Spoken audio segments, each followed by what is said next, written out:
যারা এতিমকে ভালোবাসে আল্লাহ তাদেরকে ভালোবাসে।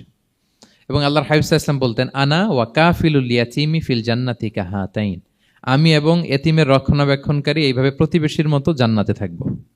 এই দুই আঙ্গুলের মাঝে যেমনি গ্যাপ নাই, আমার আর এতিমের রক্ষণাবেক্ষণকারী তার বাড়ির মাঝখানে কোনো গ্যাপ থাকবে না জান্নাতে। We will be neighbour in paradise. জান্নাতে এরকম আমরা কাছাকাছি থাকবো। আল্লাহু আকবার পড়েন। তাহলে এতিমের রক্ষণাবেক্ষণকারীকে আল্লাহ তাআলা ভালোবাসেন। যারা এতিমকে পছন্দ করে না, এতিমকে তাড়িয়ে দেয়, তাদেরকে আল্লাহ পছন্দ করেন। আল্লাহ তাআলা বলেন, আরাআইতাল্লাযী ইউকাযযিবু বিদ্দীন ফাযালিকাল্লাযী ইয়াদুউল ইয়াতীম। যারা আখিরাতকে অবিশ্বাস করে তারাই এতিমকে ঘাড় ধাক্কা দিয়ে তাড়িয়ে দেয়। কোনো বিশ্বাসী কখনো এতিমের সাথে খারাপ আচরণ করে না। আপনাদের যাদের মন শক্ত, অনেকের চোখ দিয়ে পানি নামে না।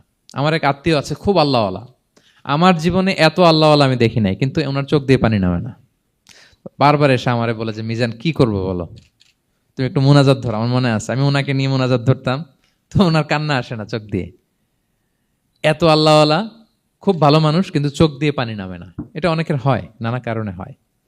তো আল্লাহর হাবিব সাল্লাল্লাহু আলাইহি ওয়াসাল্লাম বলেছেন, কারো যদি চোখ দিয়ে পানি না নামে বা হৃদয় নরম না হয়, তারা যেন এতিমের মাথায় হাত বুলিয়ে দেয়। এক সাহাবী এসে বলেন, ইয়া রাসূলুল্লাহ, আমার হৃদয়টা বড় শক্ত, হৃদয় নরম হয় না। রাসূল সাল্লাল্লাহু আলাইহি ওয়াসাল্লাম বললেন, তাই? আতুহিব্বু আন ইয়ালিনা কলবুক, তুমি কি চাও তোমার হৃদয় নরম হোক? ওয়া তুদরাকা হাজাতুক, এবং তোমার আশা পূরণ হোক? তিনি বললেন, হ্যাঁ। তখন রাসূল সাল্লাল্লাহু আলাইহি ওয়াসাল্লাম বললেন, ইরহামিল ইয়াতীম, এতিমের উপর রহম করো। ওয়ামসা আলা রাসি, এতিমের মাথায় হাত বুলিয়ে দাও। ওয়া আতইমহু মিন তুআমিক, তোমার খাবার এতিমকে খাওয়াও। তালিনু কলবুক, তোমার অন্তর নরম হবে। তুদরাকা হাজাতুক, তোমার ইচ্ছা পূরণ হবে। তাহলে হৃদয় যদি শক্ত থাকে, কার মাথায় হাত বুলাবেন? বুলাইছেন কখনো? খুঁজে খুঁজে হাত বুলাবেন। বাংলাদেশে তো অনেক অরফেনেজ আছে, অনাথ আশ্রম, ওখানে যাবেন। সুযোগ হলে একদিন যে একটু লাঞ্চ করলেন ওদের সাথে বসে, ডিনার করলেন, একসাথে খেলেন, ওদের মাথায় হাত বুলিয়ে দিলেন, সাধ্যমতো কিছু উপহার হাতে তুলে দিলেন, আপনার ইচ্ছা পূরণ হবে আর আপনার হৃদয় নরম হবে ইনশাআল্লাহ। আর এতিমকে আদর করা মানে নবী সাল্লাল্লাহু আলাইহি ওয়াসাল্লামের প্রতি ভালোবাসা দেখানো। কারণ আমার নবী এতিম হয়ে বড় হয়েছেন। এতিমের প্রতি ভালোবাসা প্রকারান্তরে নবী সাল্লাল্লাহু আলাইহি ওয়াসাল্লামের প্রতি ভালোবাসা দেখানো হয়, কারণ আমার নবী এতিম হয়ে বড় হয়েছেন। সুবহানাল্লাহ। কিন্তু তার বিপরীতে আমরা সমাজে কি দেখি? এতিমের মাথায় হাত বুলানো তো দূরের কথা, এতিমের সম্পদও খেয়ে ফেলে অনেকে। হ্যাঁ, এরকম আছে না? এতিমের সম্পদ দেদারসে গিলতেছে। কি যে আমাদের চিন্তাধারা! দেখবেন যে লোকটা এতিমের সম্পদ গিলে, ওরা রোজা অবস্থায় এক ঢোক পানি গিলাতে পারবেন কিনা দেখেন।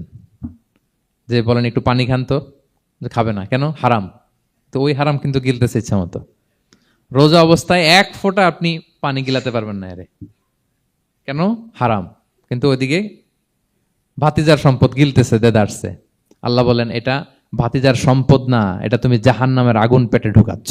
ইন্নাল্লাযীনা ইয়াকুলুনা আমওয়ালাল ইয়াতামা যুলমান ইন্নামা ইয়াকুলুনা ফি বুতুনিহিম নারা ওয়া সায়াসলাউনা সাঈরা। যারা এতিমের সম্পদ খায়, এটা সম্পদ না, এটা জাহান্নামের আগুন তুমি পেটে ঢুকাচ্ছ।